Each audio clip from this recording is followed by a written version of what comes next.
proactive. In the same breath, I'd like to also thank the CS for giving us such a detailed explanation. The reason why I'm thanking the CS is because information is power. And what is happening today in this country, Mr. Chair, is that we are being governed by propaganda.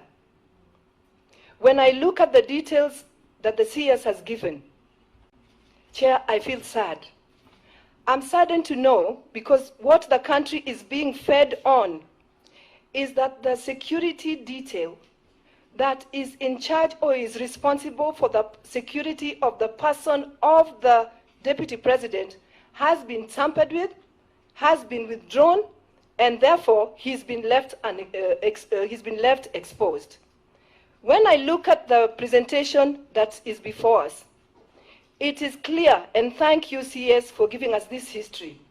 When you look at the history of the security detail in terms of the presidential escort unit for each of the former vice presidents of this country, it is clear that none of them had more than 14. All the former vice presidents had no more than 14 presidential escort units who were responsible for the security of the person of the vice president at that particular time. But it is clearly demonstrated here that the current holder of this office has 74 against 14 of all the former vice presidents. And this is why I'm saying that it is good that we have this information now so that the country can breathe and stop being governed by propaganda. When you compare the 74 to the 14, I will go further and look at the security in totality, where the current office holder has a total number of 257 or thereabout, either looking after security in his person and also security of his businesses or private businesses. 257 against the highest of 57 of the Honorable Raila Amolo Odinga when he was the Prime Minister at that particular time. So we are comparing 257 with that highest of 57. The reason why I'm bringing out this comparison is just to quell out that propaganda so that Kenyans can actually see the reality that indeed one office has 257.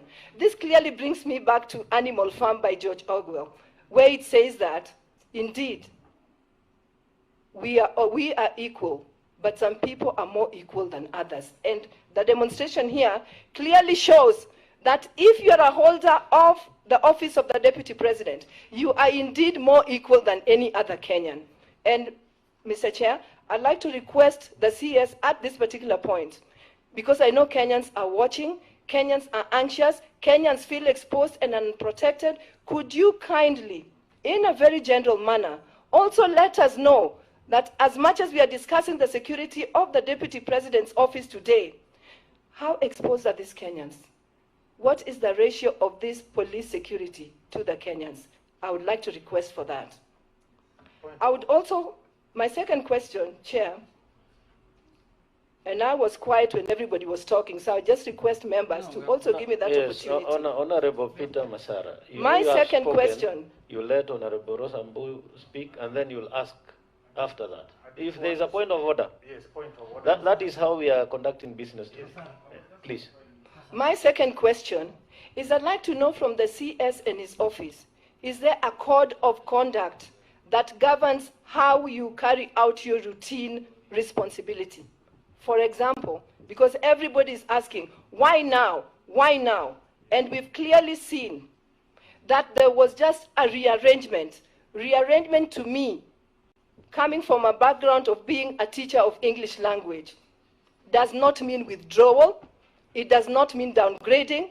It is rearrangement. So I would request the CS to kindly let us know, is there a particular code of conduct which should govern your routine actions so that if you are withdrawing, if you are replacing an AP called Otieno with one called Kipyegon or another one called Wafula, are you bound by a code of conduct which should govern you and make you talk to the officer or talk to the deputy president's office first before you replace Otieno with Kipyegon, with Wafula, or if there's an Asian, with Yatin?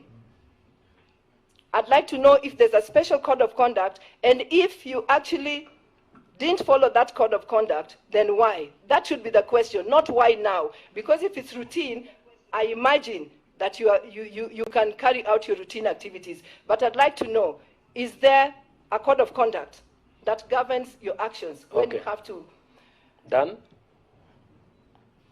Chair, I hope you're going to give us... You have done 2 questions. We have done 2 questions, and I don't want to be selfish by doing another one. Yes. But I hope you'll give us an opportunity to speak as Kenyans, as leaders. Because, Chair, I think as leaders, we must bear responsibility for this country.